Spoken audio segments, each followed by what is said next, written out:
Selamat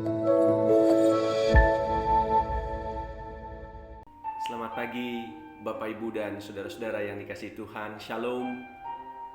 Kita bertemu kembali dalam sarapan rohani Jemaat Galang Ningyang Abian Base pada hari ini Jumat 19 November 2021. Semoga Bapak Ibu dan saudara-saudara sekalian saya jumpai ada dalam keadaan sehat dan senantiasa ada dalam perlindungan Tuhan.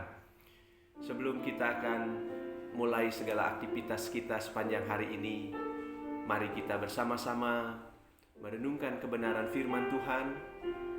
Tapi sebelumnya, mari kita menyerahkan kehidupan kita pada Tuhan. Kita berdoa. Segala puji syukur kami naikkan kehadirat-Mu yang Maha Kudus ya Tuhan. Terima kasih Bapa, pagi ini kami boleh menikmati hari-Mu yang baru. Tuhan masih anugerahkan nafas kehidupan bagi kami pada saat ini. Bapa di surga, sebelum kami akan mulai segala aktivitas, kegiatan, pekerjaan kami menyerahkan seluruh kehidupan kami ke dalam tangan-Mu. Apapun yang menjadi rencana kami pada hari ini Bapa, biarlah Tuhan yang memberkati, Tuhan yang menjaga keluar masuk kami sepanjang hari ini. Biarlah pada pagi hari ini firman-Mu boleh menjadi berkat bagi kami, boleh menjadi kekuatan yang baru bagi kami di dalam kami melakukan segala kegiatan kami saat ini.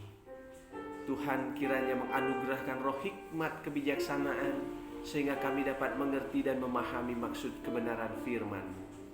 Terima kasih ya Bapa. Inilah ungkapan syukur kami yang kami naikkan di dalam nama Putra-Mu Tuhan kami Yesus Kristus. Amin. Bapak, Ibu, dan saudara sekalian, firman Tuhan pada pagi hari ini yang pertama terambil dari Mazmur 68 ayatnya yang ke-21. Allah bagi kita adalah Allah yang menyelamatkan, Allah Tuhanku memberi keluputan dari maut. Kemudian firman Tuhan yang kedua terambil dari 1 Tesalonika 4 ayatnya yang ke-14. Karena jikalau kita percaya bahwa Yesus telah mati dan telah bangkit, maka kita percaya juga bahwa mereka yang telah meninggal dalam Yesus akan dikumpulkan Allah bersama-sama dengan Dia. Firman Tuhan pada pagi hari ini diberikan tema jaminan kekal. Bapak, Ibu, dan saudara-saudara yang dikasihi Tuhan, ketika kita bicara soal jaminan, apakah yang terlintas di dalam pikiran kita masing-masing? Mungkin yang kita pikirkan adalah asuransi, ya, satu hal yang dapat menjamin kehidupan kita, atau investasi, atau harta yang kita persiapkan untuk keturunan anak-anak kita ke depannya, dan juga kekayaan lain yang kita miliki saat ini. Bicara soal jaminan pastilah membuat kita membayangkan hal-hal yang dapat membuat kehidupan kita nyaman, serta sesuatu yang memberikan kita kepastian untuk kelangsungan hidup kita di masa yang akan datang. Memang itulah suatu jaminan. Namun sayangnya semua jaminan yang kita harapkan itu hanyalah bersifat semu. Saat ini bisa saja kita membanggakan itu semua, ya. Kita merasa nyaman karena hidup kita sudah berkecukupan. Kita sudah memiliki asuransi yang akan mengcover segala sesuatu yang terjadi pada kita. Cuman sayangnya semua itu hanya bersifat semu. Saat ini bisa saja kita membanggakan itu semua, namun semua itu dalam sekejap, karena sesuatu hal, karena bencana yang tidak kita rencanakan, itu semua bisa hilang dari kehidupan kita. Bapak, Ibu, dan saudara yang dikasihi Tuhan, banyak orang yang stres gara-gara terpikat dan terlalu berharap dengan jaminan-jaminan duniawi itu. Jaminan-jaminan semu tersebut tidak dapat memberikan atau tidak dapat menyelamatkan kehidupan kita. Oleh karena itu, Yesus hadir di dunia ini untuk memberikan satu jaminan yang jauh berbeda daripada jaminan kehidupan yang ditawarkan oleh dunia ini, yakni jaminan yang kekal. Jaminan ini tidak akan terganggu nilainya, tidak akan berubah nilainya, meskipun segala situasi yang terjadi itu mengalami perubahan. Seperti saat ini kita mengalami situasi pandemi, tetapi jaminan kekal dari Yesus Kristus itu tidak akan pernah berubah. Jaminan ini tidak terganggu nilainya, meskipun situasi yang kita alami itu selalu mengalami perubahan.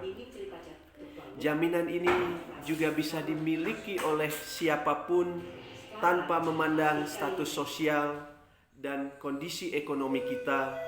Hal ini sangat berbeda dengan jaminan duniawi yang mungkin kita selalu harapkan. Salah satunya misalkan asuransi. Asuransi hanya menjamin sesuatu dalam kehidupan ini dan tidak memberikan jaminan hidup setelah kita mengalami kematian.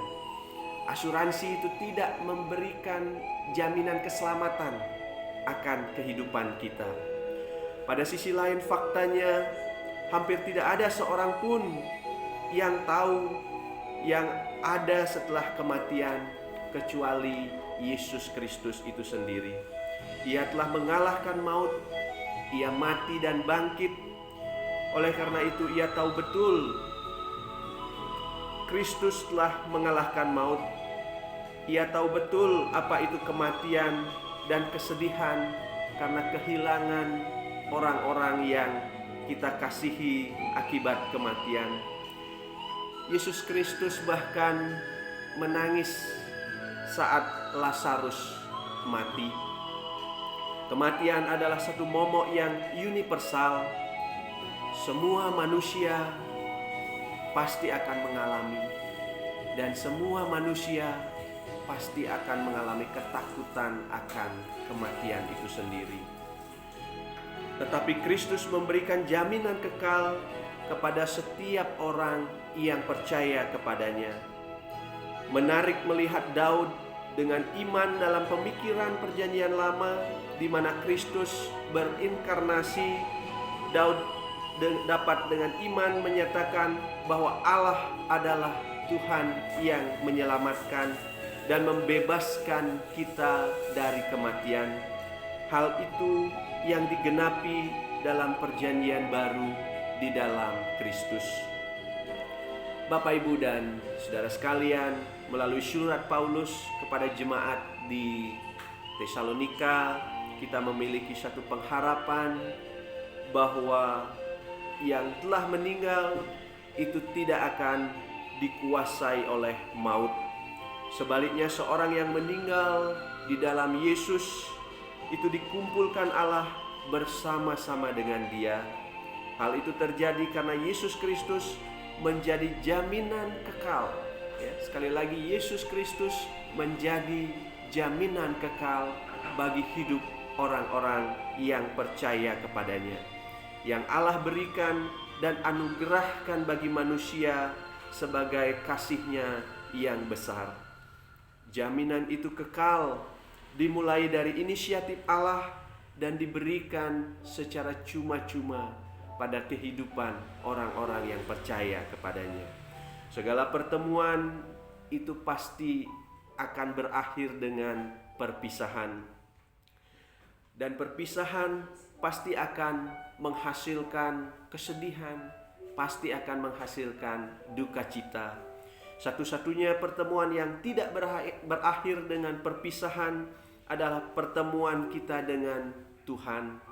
Sebab di dalam Dia ada satu jaminan kekal yang tidak dapat rusak, yang tidak dapat layu dan tidak dapat binasa.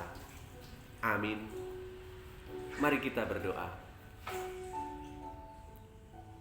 Terima kasih ya Tuhan, taburan firman-Mu boleh menjadi berkat bagi kami pada pagi hari ini.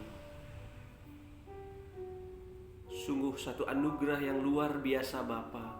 Jaminan kekal telah Engkau berikan bagi kehidupan kami, anak-anak-Mu yang percaya. Tetapi dalam segala kehidupan ini ya Bapa, kami masih sering mengandalkan dan berserah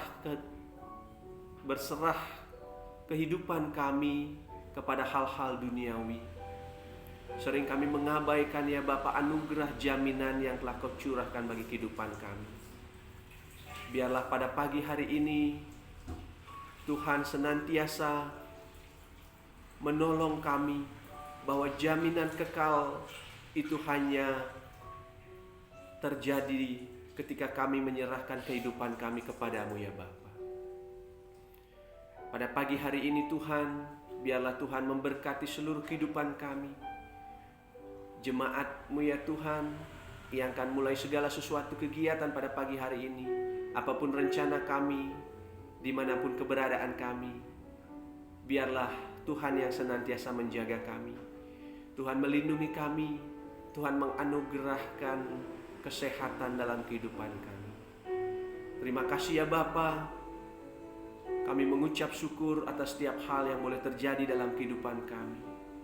Kami yakin dan percaya rencana Tuhan pasti yang terbaik. Rencana Tuhan indah bagi kehidupan kami masing-masing. Terpujilah nama-Mu Bapa. Di dalam nama Tuhan kami Yesus Kristus kami berdoa dan mengucap syukur. Amin. Selamat beraktivitas Bapak Ibu dan saudara-saudara sekalian. Kiranya kita senantiasa tetap sehat selalu dan kita senantiasa ada dalam perlindungan Tuhan. Shalom.